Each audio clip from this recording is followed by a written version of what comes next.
In this session, we're going to talk about a process called turn-in or turning in jobs. Typically, up to this point, the reporters turn in jobs by either coming to the office or dropping by, drop off the billing sheet along with an ASCII file, or email some kind of a job sheet attached ASCII file.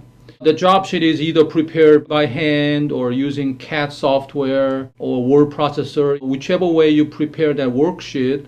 We like to eliminate all that, so the time you've been spending on preparing the billing sheet, we want to do automatically through RB Web. So even though RB Web turning it in involves work, hopefully that cancels out the work you had to do anyway. So it might be actually even simpler. So let's see what it does. The second tab that we didn't cover, turn in at the top menu bar. RB will show you all the jobs that you're currently working on. This is called jobs in progress or backlog. You see the status here that says not turned in. That also means that you are able to see turned in jobs too if you wanted to, but normally by default you will be presented with jobs that you're supposed to be turning in, and then it'll show you to remind you number of days it's old. This will kind of encourage you to work on the job and turn it in. So I go Omti versus bad software company. Oh, that's already 10 days old. I didn't know that. I just finished it. Let me go ahead and do that turn in. Click the highlighted in blue job number. Now we're going to take you through very easy 7 steps in wizard format. So you just simply go next, next, next, next. Another thing that I want to point out at this point is that you do not have to finish all 7 steps in one sitting. Anytime you save something, that information is saved already. You don't have to worry about losing it. Where some websites you go to, unless you finish completely all the way to checkout, you have to start all over again from the beginning.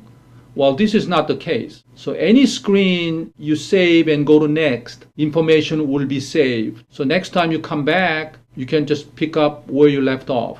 So first part, step 1, shows you the job you're in. It has an area called notes for this job.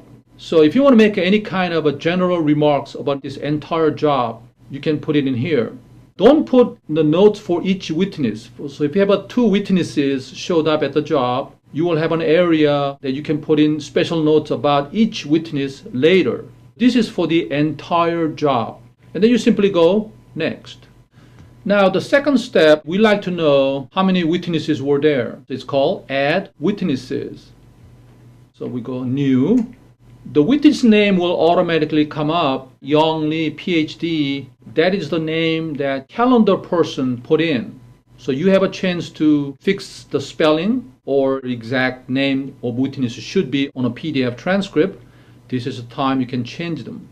Put in the pages, beginning, ending, volume number, and a last exhibit marked. If there are exhibits marking going on, you can put in where you stop marking the exhibit. This will help you 6 months from now when you take a second deposition of Yong Lee, volume 2.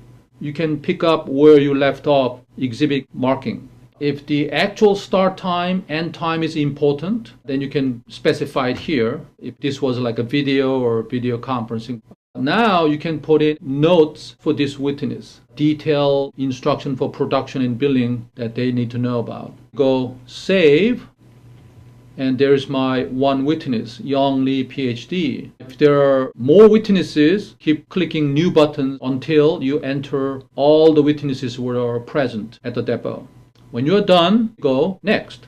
Step number 3, upload files for this particular job. If you don't have any local files, you can just skip this part and then come back and do it later. Or email us the ASCII file. Again, I go new. There's the Yong Lee's the witness. Where is the file? Browse. Go to your desktop or your CAD software directory. Then you find the ASCII file and you specify what type of file this is. Select from the list ASCII and then you give us a description. This is the page image ASCII and then save. So there's my 1 file. If you have more files for this witness, then just keep doing new again. If you have simple exhibits you picked up and you have a little scanner at home and you don't want to mail that piece of paper to the office, well, scan it PDF and just send us the PDF. Production guys will love you for that. Otherwise, you're all done and you go next. So we got the witness entered. We uploaded the files. Next thing to do is let us know who are there, who are ordering copies and who's paying for all-in-one and all that. It's called add or pre-fill parties. Parties are the attorneys of record. Even though you have a new button here, I recommend you always use this button called pre-fill parties. That'll save you tons of time. When you click on that, what it does is that it will give you 3 places you can get the list of attorneys from the case. So if this happens to be a managed case, this was a big case that office got, we set up a case in RB, we already know attorneys of record, so we enter them. They will be listed here. Most cases are small, like 1 depot, 2 depots, so this might be blank. The from job, you will always see one attorney, that is the noticing attorney, plus any other attorneys that office already entered because they happen to have a notice of deposition, and calendar person go, I'm going to add other attorneys to help co-reporter so that they know who they can expect at the depot. If they did that, then you will see the other attorneys listed under the job. The last area is called from previous turn-in. What that means is that if this happens to be a second deposition, or you're turning it in on this case, we will show you everyone who ordered before. As a reference, you go, oh, well, the same guys are ordering this time. You can choose from that. I'm showing you the worst case. This is not a managed case. This is the very first job on a case. No previous turn-ins, and the calendar person didn't enter anybody other than the noticing attorney. Check Timothy Rice and then save. That's the only attorney I'm able to get from these 3 lists.